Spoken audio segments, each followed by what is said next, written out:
Okay, so before I start here, I'd like to thank Inscriptions and the Ereignis Center for Philosophy and the Arts for hosting this excellent conference. And I'd especially like to thank Torgeir for his efforts in organizing everything and putting it all together. Much appreciated. So the title of my talk today is called, is Event, Alienation, and Ground in Heidegger's Ontology. And I have a handout that I'm going to just post up here for a second so that it's on the record on the recording. And then anybody who wants to see it can look at it there. So just 1 second.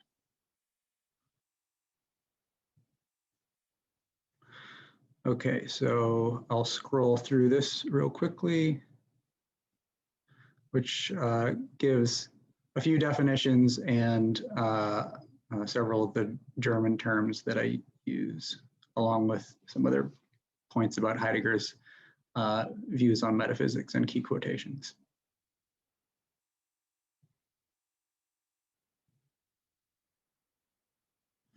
Okay.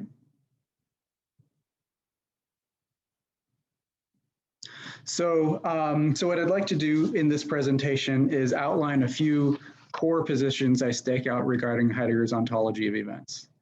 To note from the start, while event is an imperfect translation of Heidegger's Ereignis, I do believe it's the best translation available, and it's the one I'll use. There will be 4 main parts in what I'll say. First, I'll give an overview of Heidegger's approach to the concept of event and its place in the development of his philosophy. Second, I'll go into a bit more depth, marking a distinction between 2 different concepts of event in his work, one historical and one properly ontological. Third, I'll next outline a specific sense of his view that the historical condition of humanity in our time is one of alienation, namely an alienation induced by the historical framework he calls metaphysics. And I'll suggest that his historical concept of event offers a way to think about how this alienation might be remedied at existential and ontological levels. Fourth, finally, I'll close by very briefly pointing to an argument I make that contrary to what I call the fatalist interpretations of Heidegger, the historical event described is something we can endeavor to bring about. So section 1, an overview. A major problem in recent ontology is explaining the nature of events and their place in reality. Traditionally, events have most often been assigned a secondary or derivative status with respect to substances or subjects, which are taken to underpin them. An event, for instance, is understood to be an alteration in the attributes of a substance. Linguistically, this framework is replicated in our grammar. A sentence begins with a subject and a predicate, while an event is represented as a change in predicate. Tyranny was predicated of Athens one day, and then democracy another. However, over the past century, an increasing number of philosophers have argued that no ontology can be sufficient without assigning events a primary, fundamental, or ontologically distinctive status in their own right. For example, Davidson and Badiou. At least 3 varieties of such events should be distinguished. In the first, events are occurrences or things that happen within the regular functioning of a world.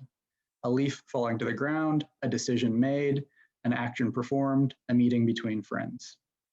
A second variety of events are irregular transformative ruptures or watershed moments inaugurating new horizons of possibility. These events might occur in social, political, artistic, psychological, conceptual, amorous, literary, and so on contexts, producing genuinely new forms of thinking, acting, and existing. A third variety of event is found in work by philosophers like Heidegger and Deleuze, who argue that no ontology can be sufficient without assigning being an evental nature itself. In other words, they make event the most fundamental term of their ontologies. In this third picture, the ruptural form of an event comes to play a central part in the ontological structures of time, ground, truth, language, history, community, the psyche, and so on. If in one manner or another, events are ontologically prior to subjects, to the cognitive apparatuses of representation, and to well-constituted beings populating worlds, and the quasi-stable identities of such beings, then an important consequence has been argued to follow. These sorts of things must be generated by ontological processes involved in events, not the other way around, as ordinary experience might suggest. Generally speaking, and this is no new news to this audience, philosophies of events in this tradition often share a commitment to the idea that a logic of change, difference, or rupture is ontologically prior to and often generative of the logic of identity or stability we find in the world of well-constituted things. Let me say a few words about how I take this notion to be situated within Heidegger's overall program. In 1927, Heidegger published Sein und Zeit, central text of his early thought. There, he argued that Western philosophy requires drastic revision insofar as its tradition of metaphysics has distorted or even eclipsed the problem of the nature of being. The issue isn't simply that metaphysics has got it wrong and needs to get its accounts straight. Rather, when it comes to the question of being, metaphysics is a flawed mode of inquiry. In Heidegger's definition, metaphysics represents reality as a totalizable collection of objectively present beings, for instance, God, the self, and the world. And it inquires into the nature of those beings as beings, that is, into their Seinsheit or beingness. Metaphysics, he suggests, is unable to account for pre-representational, temporally distended features of things that are irreducible to substantial identities persisting through time. More detrimentally, metaphysics is unable to account for the ontological ground making Seinsheit possible, and as an extension of this, it's unable to account sufficiently for its own ground. Heidegger recasts this ground in terms of the being or Sein of beings, which is distinguished from their Seinsheit. To be sure, this is not to posit being as a transcendent ground separable from the ontic characteristics of beings, but to understand it as the finite, concrete, and temporally dynamic structure of beings that enables those very characteristics. In this view, doing ontology in the framework of metaphysics fatally distorts our accounts of being and, in turn, of the nature and relations of beings. Sein und Zeit works to fix this by problematizing the foundations of metaphysics and recasting the project of ontology as a whole. That text develops the phenomenological existential analysis of Dasein as the method for doing this. It's worthwhile to state briefly why Heidegger takes this to be the proper approach.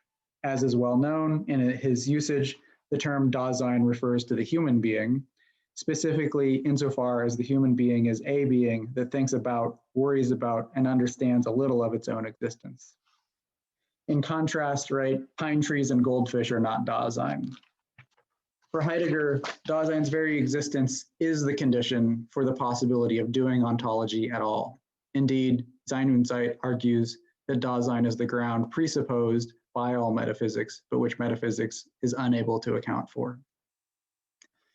The basic reason for this can be seen in terms of how the notion of Dasein solves a perennial problem in representationalist epistemology, which presupposes certain metaphysical views that Heidegger rejects. Briefly stated, the problem arises when the human mind is posited as separated in kind from its object of inquiry. In the context of ontology, if being is misidentified in terms of reality, this makes what is into the objects of the real world, while thought is relegated to the status of a merely ephemeral or ideal means for knowing or failing to know about those objects. Intellectual processes are taken to be internal to the subject, while what the subject aims to know is external and objective. When the mind knows about its object, it has an adequate representation of it, and here think Aquinas, for example. The big problem, however, is establishing how the mind can have proper access or any access to its object. In contrast, Heidegger builds on a basic insight, namely the insight that thought is. In other words, to do ontology, thinking need not bridge a subject-object gap. It can inquire into its own being and, through that, clarify being in general. Right here, Dasein is the name for a being for whom this is the case, a being that has its own existence or being as an issue. Now, this means that Dasein's inquiry into its own existence is part of its own existence itself.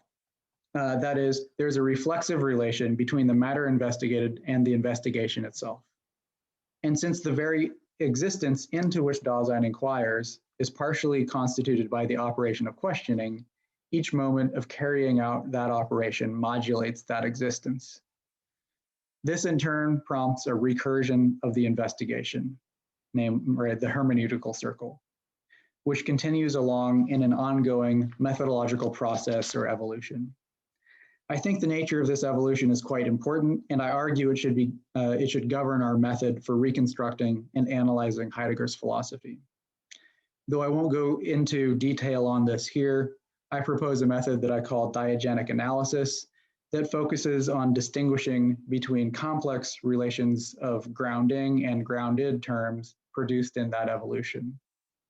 In short, if P is the ground of Q and Q is the ground of R, I call this chain a diegenic axis or axis of ground. A diegenic distinction holds between P and Q insofar as the former is the ground of the latter. So for Heidegger, Dasein's existence is both the ground for the possibility of ontology and the subject matter inquired into. The logic of thought is not divorced from the logic of being, but continuous with it.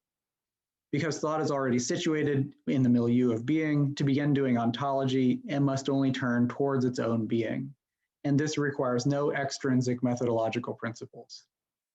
This establishes a path of methodological immanence, addressed in terms of the phenomenological existential analysis of Dasein. In this view, it's important to point out that the structure of Erschlossenheit or disclosedness belonging to Dasein and the temporal dimensions of that disclosedness forms the ground for what Heidegger calls our being in the world. That is, our constitutive co-implication in the networks of phenomenal beings and meanings that make up a world.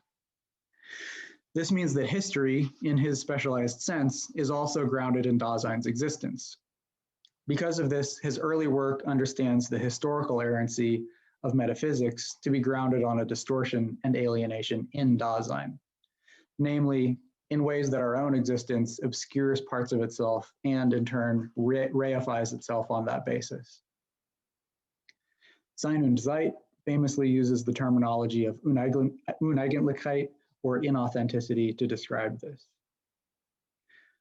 This alienation is in turn preserved in objects of the Mitwelt, in things like our shared languages, cultural practices, and material artifacts.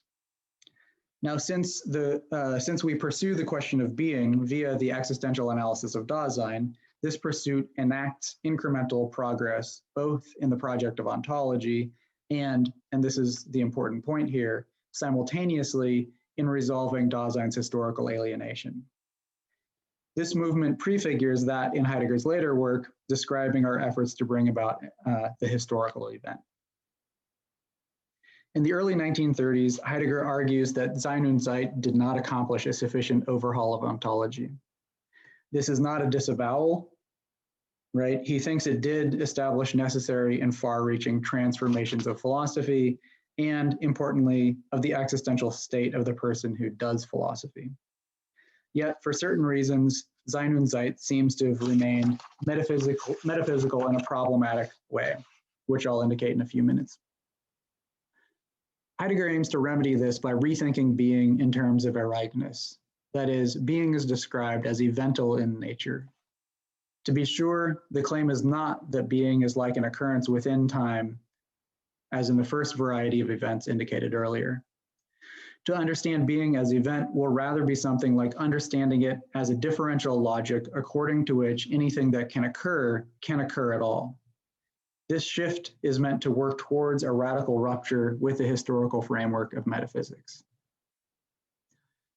Working out the nature of being as event and unpacking the philosophical implications of this new position becomes central to Heidegger's post-Kira or turn project. That is, his work expressing a basic programmatic transformation that can be traced back to about 1930. That project is not a programmatic break, but rather is generated via an evolution along a diegenic axis that proceeds from the phenomenological existential analysis of Dasein. Yet, a defining feature of Heidegger's turn is its shift from explaining being on the basis of Dasein's existence to explaining Dasein's existence on the basis of being. We can make sense of this by applying a diegenic distinction. The turn happens when his method drives him beyond the existential analysis of Dasein to a deeper level of ground at which he begins to articulate being in terms of features, structures, or processes diegenically and ontologically prior to Dasein. In a certain sense, though not with respect to the movement along a diegenic axis, this parallels the Schellingian shift from a transcendental idealism describing the subject to a Naturphilosophie that tells the story of the constitution or emergence of the subject on the basis of non-subjective ontological processes. As an extension of Heidegger's shift, the distortion and alienation belonging to metaphysics are no longer understood as simply grounded in Dasein's existence, but rather as part of the ontological and ontic structure of the field or world itself that Dasein inhabits. Okay, section 2, the historical and ontological senses of event. Despite the prominent role of the concept of Ereignis or event in Heidegger's philosophy, there's been little scholarly agreement about its nature.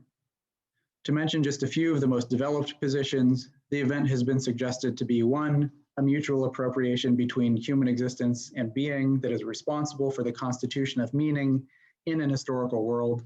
2, just another name for being as physis or aletheia. 3, an occasional emergent transformation of history. 4, the name for a thoroughly historical essence of being. And 5, the term via which Heidegger aims to perform a poietic saying of being as and in its historical happening. I maintain that such positions are incomplete, and that in Heidegger's most developed text on this topic, Beiträge zur Philosophie vom Ereignis, upon which much of my analysis focuses, there are 2 core senses of event. They're distinguished diegenically, and I designate them the historical and ontological senses. The 2 are closely related, and Heidegger does little to differentiate them terminologically. In fact, I would wager that he was not entirely clear about the distinction at work in his text. Commentators have generally conflated them, most often by reducing the ontological sense of event to the historical. This is commonly expressed by defining Beiträge's project in terms of a technical notion it sometimes uses, Sein's geschichtliche Denken, or being historical thinking. Being historical thinking is roughly a mode of meditative, non-calculative thinking that is primarily attentive to the historical character of being. Emphasis on it in the scholarship regularly goes hand in hand with the common view among Heideggerians that 1, being, and 2, the historical manifestation of being are simply one and the same thing. I'm skeptical both of this philosophical view and of the idea that Heidegger held it to be true. Can this being historical thinking, in fact, be the essential descriptor for Beiträge? I say only if event signifies nothing other than a transformative rupture in the ontological foundations of the epoch of metaphysics. In other words, the production of a new configuration of being, where being is understood as the manifestation of history in its many facets. On the other hand, if in some manner there is an excess of being over the domain of history, and if Heidegger uses event to articulate the structure and character of that excess and its relation to history, that is, to articulate the ontological structures or processes themselves grounding the domain of history, then the term has a second sense irreducible to its historical one. It has a distinctively ontological sense. I argue that this is a central idea advanced in Beiträge, and that failing to take it into account leads to a confusion of the rest of the philosophy he built around the concept of event. So let's focus on the historical sense of event for a second here. As we've begun to see, Heidegger argued that there is a problem in the current historical situation of human existence. Namely, the human being and all its various endeavors are existentially determined by the historical framework of metaphysics. This is largely bad, not only because metaphysics entails the problems already indicated, but because these problems are ultimately rooted in a form of ontological distortion and consequent alienation. In Sein und Zeit, the distortion in question is found in the existential structure of Dasein. In Beiträge, it is a more fundamental one, shaping the historical field in which Dasein exists. In both cases, it takes hold in the ground of the practical, intellectual, conceptual, linguistic, creative, interpersonal, political, technological, and other dimensions of historically situated human life. Consequently, it saturates all those grounded dimensions. In its historical sense, event designates a transformative rupture in that framework that opens the possibility for new non-metaphysical approaches to our intellectual and practical endeavors, and new forms of human existence freed of the alienation metaphysics entails. I think that when we talk about metaphysics in Heidegger's philosophy, we have to be very careful. There's a tendency among Heideggerians to simply use metaphysics as a scary term for whatever he thought was troublesome in the history of philosophy. In my view, we need to be very specific about how his work conceptualized metaphysics, its principal commitments, and especially its limits. For now, I'll point out one key principle in Beiträge that Beiträge claims governs metaphysics, since it helps to show why Heidegger argues his early work was insufficient and it shapes his later approach to the concept of event. Later, I'll come back to a reconstruction of a specific form of alienation that this principle entails. Beyond this, in the handout that I've included, a short list of 10 core commitments. I've included a short list of 10 core commitments that he thinks govern metaphysics. Not exhaustive, but 10 of the important ones. So Beiträge puts emphasis on defining metaphysics in terms of point 1 on the handout. That is, in terms of an orientation by the question of on he on, or beings as beings, which Heidegger takes Aristotle to have articulated in its most general form as ito on, or what are beings. All metaphysics, he writes, is, quote, founded on the leading question, what are beings, end quote. In fact, he recognizes that metaphysics has had certain successes in answering this question. The problem, however, is that this orientation entails a distinctive myopia and consequently sets into place a philosophical horizon governed by that myopia. Because metaphysics explains things in terms of the ontic character of beings as beings, or Seientheit, it is unable to provide a suitable account of being or Sein. Since metaphysics is oriented by the question of beings as such, when it comes to ask about being, it treats being as if it were a being and renders it as a transcendent idea or form, a substratum, God, an abstract universal, or some such thing. Thus, a genuine rupture must be made. However, and this is the key point, since we live within the historical framework of metaphysics, this rupture has to be generated from within that framework. In the earlier Sein und Zeit, Dasein's existential constitution is the ground enabling any ontology, including the diminished form as metaphysics. Thus, fundamental ontology operates via the existential analytic of Dasein. Yet, as his own later critique of that text points out, its project didn't go far enough. It remained essentially determined by metaphysics because it continued to think being on the basis of beings, namely of Dasein. That is, it answered the question of being by inquiring into the being of a being, Dasein. It repeated the Aristotelian error of orienting philosophy by the question, what are beings, and inadvertently determined being in terms of Seientheit or beingness. Thus, for Heidegger, a more profound rupture with metaphysics is required, one guided by a new and remarkable claim. Namely, being must be rethought as independent from beings. This rupture is figured as the transition from the project of a fundamental ontology of Dasein to the project of thinking being as event in the ontological sense. He thinks that if we were to accomplish this, then the historical event would occur. That is, a genuinely distinct other beginning for thought would become possible. This rupture, which he continuously strives to bring about but never thinks he has sufficiently accomplished, is the first historical sense of event.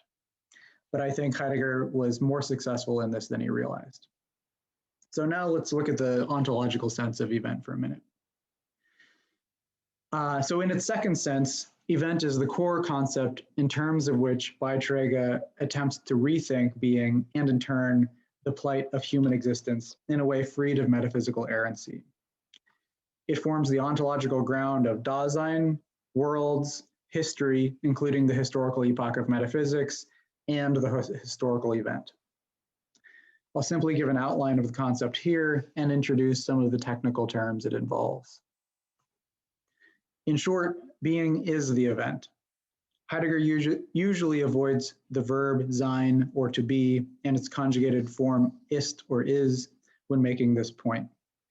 Instead, he substitutes it with a verbal form of the German noun Wesen or essence, namely Wesen with a small w, or uses a nominal modification of that verb Wesung that is meant to emphasize the verbal, non-substantive character of the term.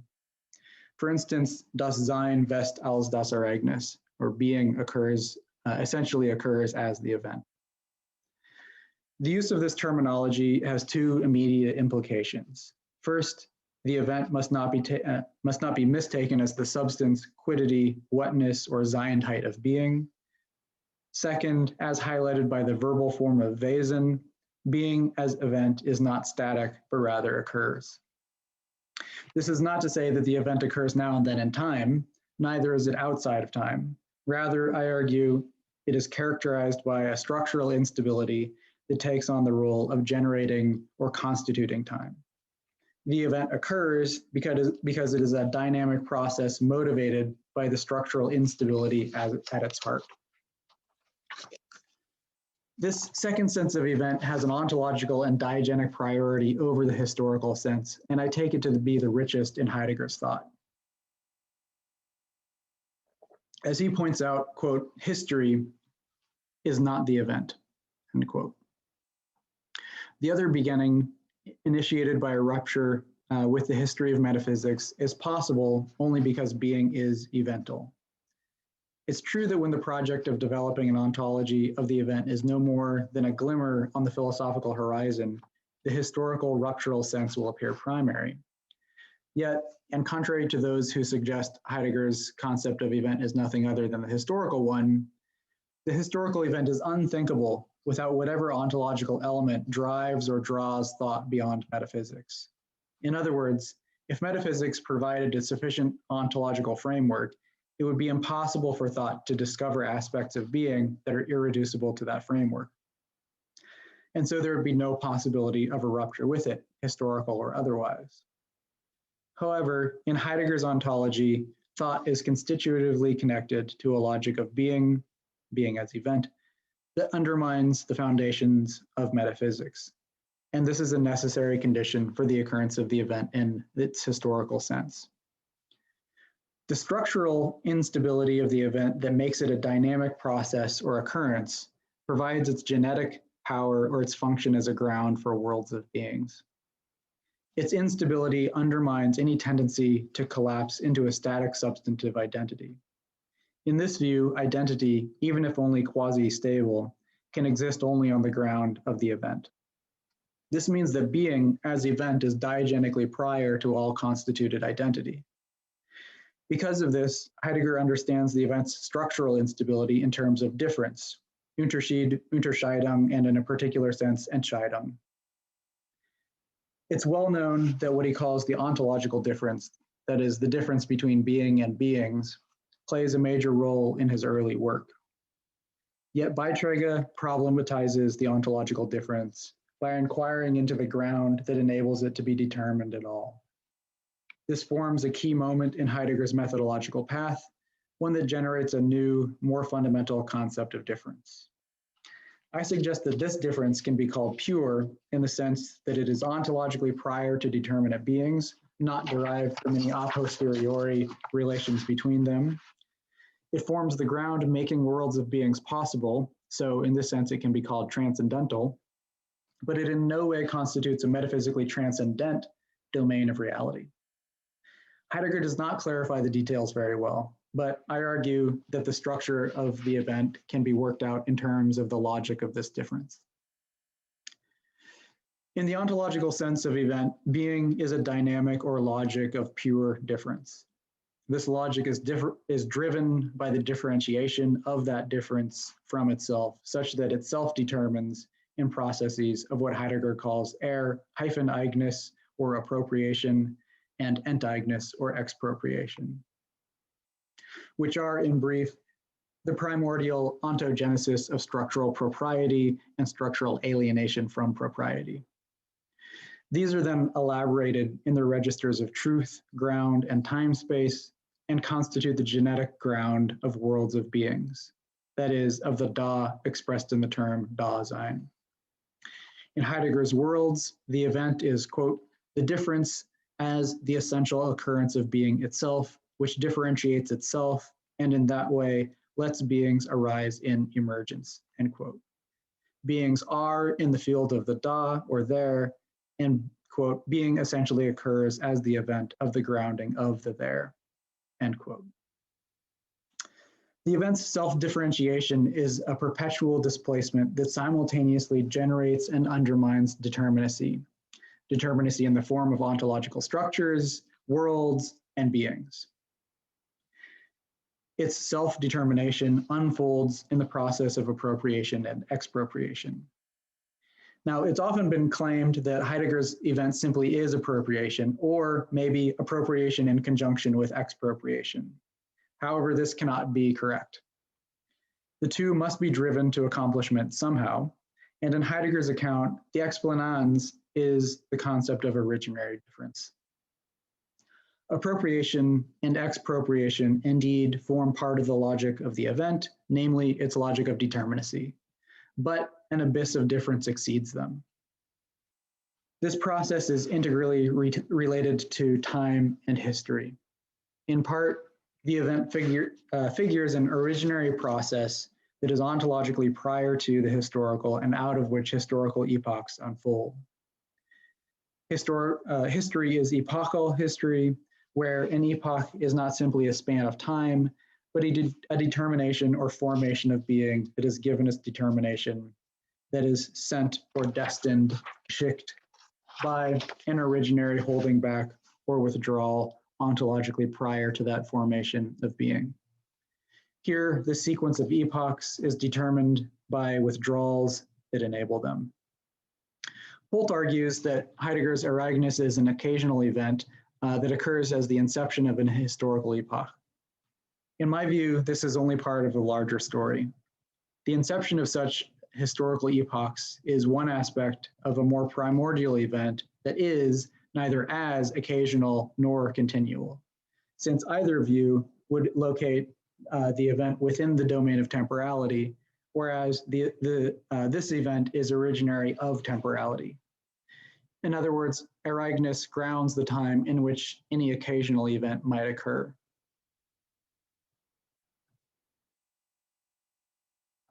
So section 3, the historical alienation of Dasein from its ground in Beiträge. Heidegger's concept of event in both forms is defined in the context of his post-Kira or turn philosophy.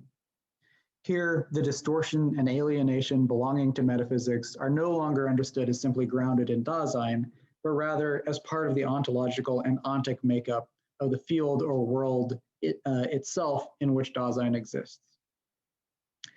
Since that field comprises structures of being that make Dasein possible, while Dasein's alienation is an alienation from its own being narrowly and from being broadly, the remedy called for entails a regrounding, a grounding or a regrounding of Dasein itself. Quote, the grounding is, from the side of humans, a matter of letting the ground be. Thereby, humans once again come to themselves and win back selfhood, end quote.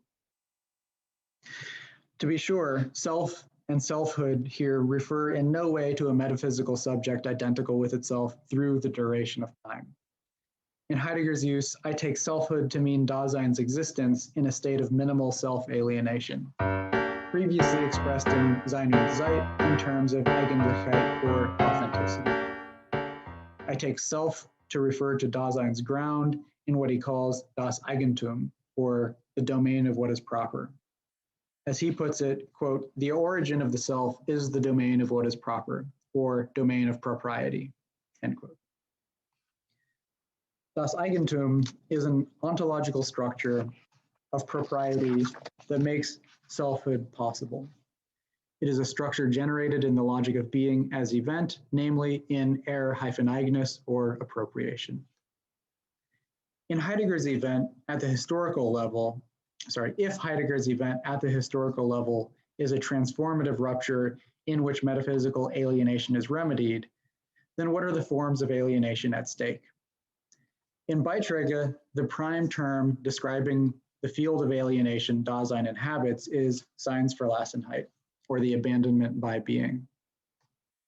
This abandonment or alienation is expressed in three modes that he calls Machenschaft or machination, Vorstellung or representation, and Erlebnis or lived experience. But what on earth, right? The question is, what on earth are these supposed to actually mean?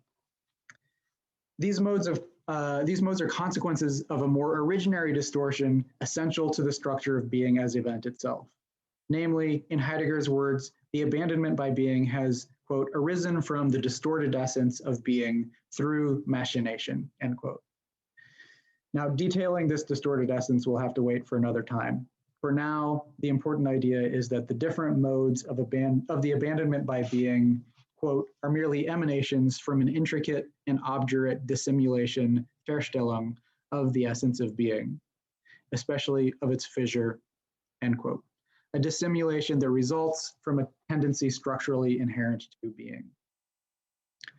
This tendency is a counterpart of the event's logic of appropriation, namely that of expropriation. If appropriation names the genesis of structural propriety, das Eigentum, then expropriation names the genesis of a correlative structural alienation. Together, these form the basic lattice or logic of the world. The tendency belonging to the logic of the event to generate self-distortion and alienation is what Heidegger calls the distorted essence of being. And just as appropriation serves as the ground for whatever selfhood Dasein might attain, expropriation serves as the ground for the different modes of historical alienation. In Heidegger's words, quote, in the era of metaphysics, beings are expropriated of being, end quote. Beings, especially Dasein, are in a state of expropriation or alienation from their ground, that is, from being as event. Now, something further and truly elegant must be added to this picture, even if time doesn't allow me to unpack it properly here. In Heidegger's ontology, appropriation and expropriation name the very same logic of the event, its differential logic, insofar as it simultaneously generates propriety or self and alienation from propriety. Propriety and alienation from propriety are co-determinate parts of the logic of being as event. Each is what it is insofar as it's differentiated from the other. But this means that each has a constitutive structural reference to the other, without which it would not be at all. The consequence for Dasein is that its self is co-constituted by alienation from that self. Itself is rooted in both propriety and alienation, thus it's fractured from the ground up. Better said, Dasein's self is a tension or distension between ontological structures of propriety and alienation, each constituting and simultaneously undermining the other. To exist for Dasein is to be continuously torn apart.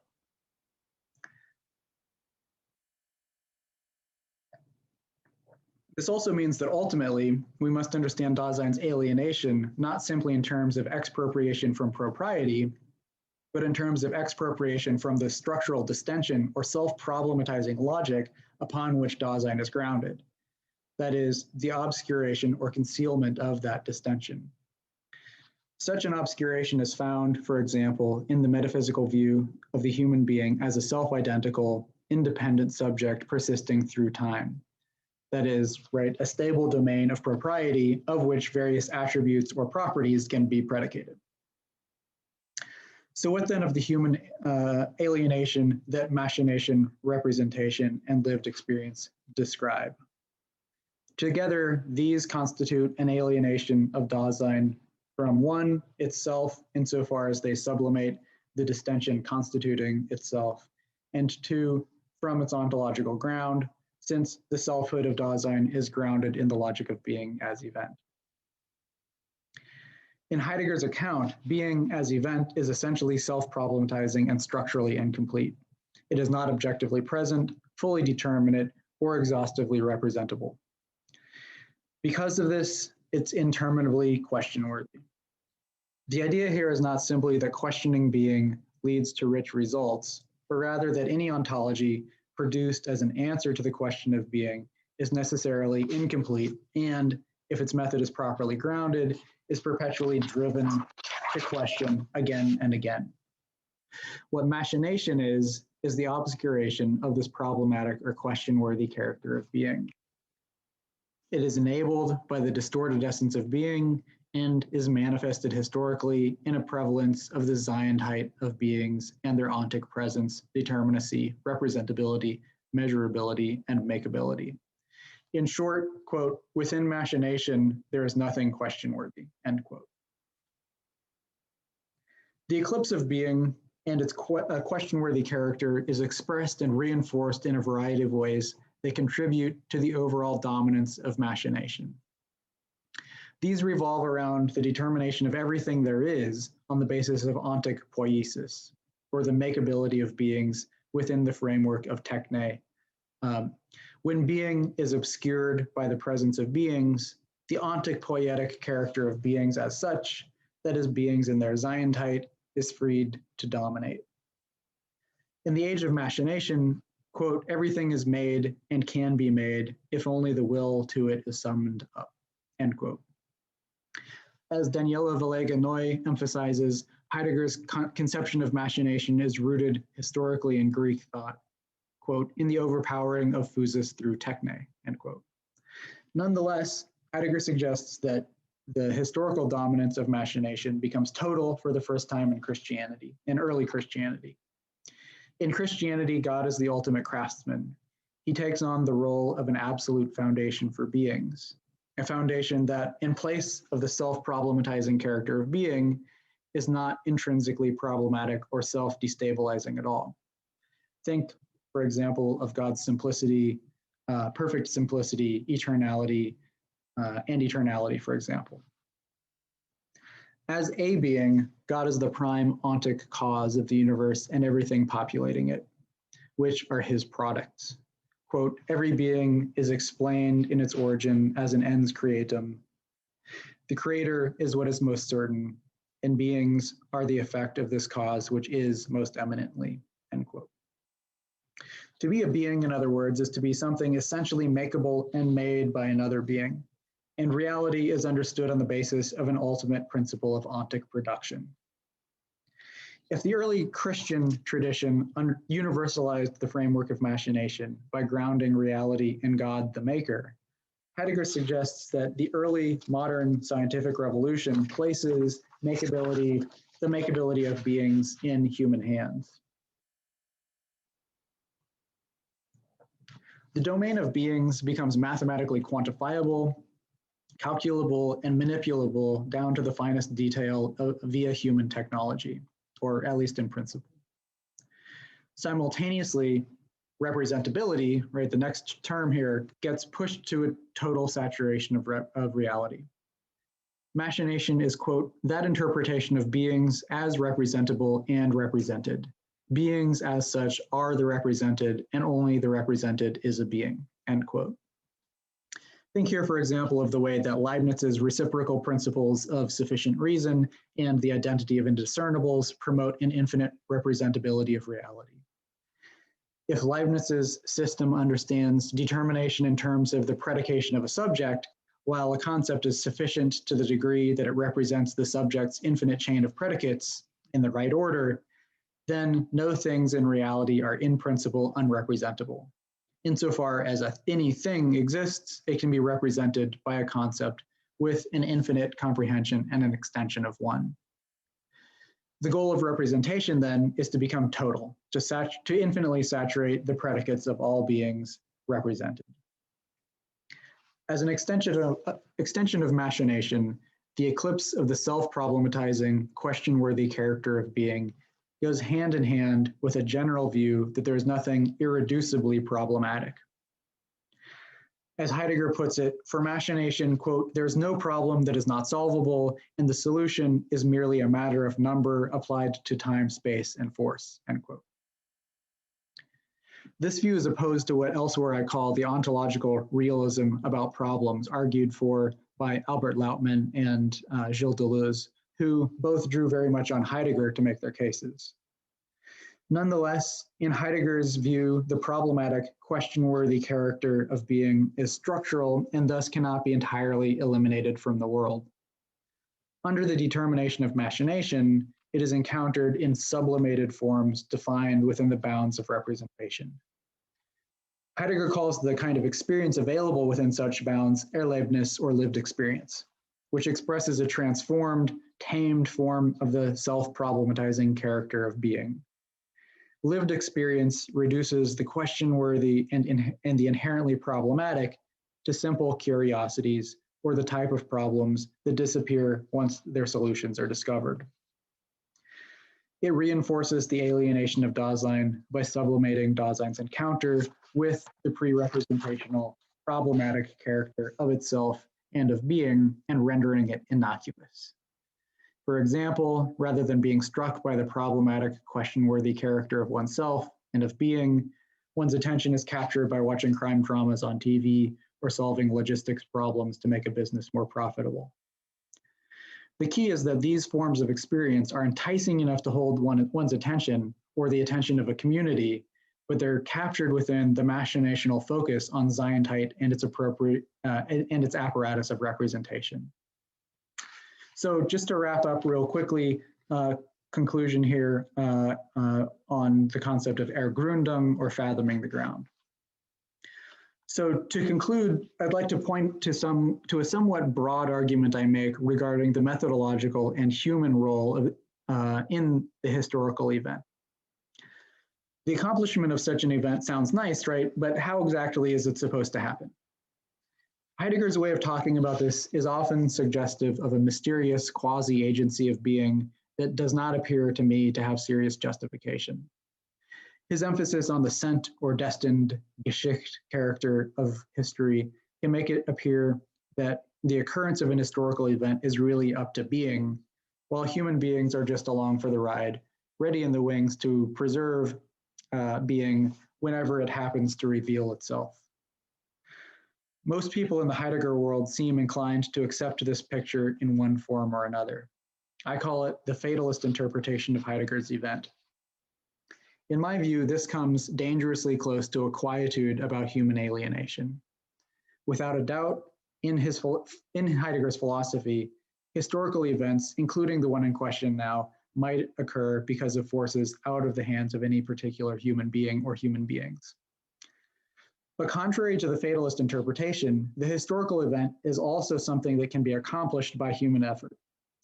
In Heidegger's texts, we can find a distinctive method for this, which Beiträge addresses with the key term Er-gründung, or fathoming the ground. Er-gründung names a whole set of grounding operations at the level of human existence, and here I'm going to focus on just one of that set.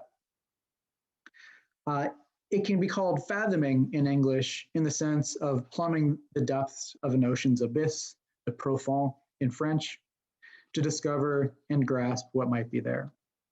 We can, for instance, do ontology to plumb the depths of the ground structure of being. In its core sense, Er-gründung is the diegenic methodological movement of what Heidegger calls the productive logic of Grundlegung, or ground laying, that we see consistently active in his texts from early to late. In other words, it's a name for the very methodology that Heidegger's philosophy prescribes. In it, Er-gründung is the way in which human existence engages in a radical science that inquires into the nature of being, progressing along a series of renditions of the ontological problematic arrayed on a diegenic axis. Each rendition is generated by problematizing the Grundbegriffe, or basic or ground concepts of a previous rendition.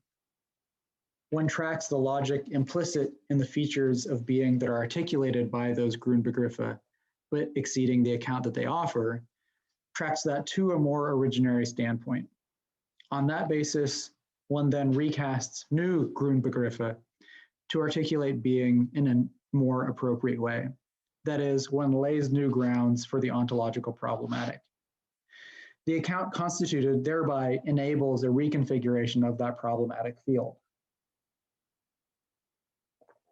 When this methodological movement is applied in the sphere of human existence, it describes a way the human being can uncover its own ontological ground, regaining ownership of itself from the forms of alienation that Heidegger describes. In his words, Er-gründung is a means by which, quote, humans once again come to themselves and win back selfhood, end quote. As we saw earlier, this self isn't the personal self of a subject, but the ontological structure of propriety, or Eigentum, and its correlative alienation from propriety. Winning back selfhood here refers to the way alienated human existence might incrementally become properly grounded by re-articulating itself on the basis of the logic of the event rather than in terms of metaphysics. And this goes hand in hand with the philosophical endeavor to produce a more sufficient ontology.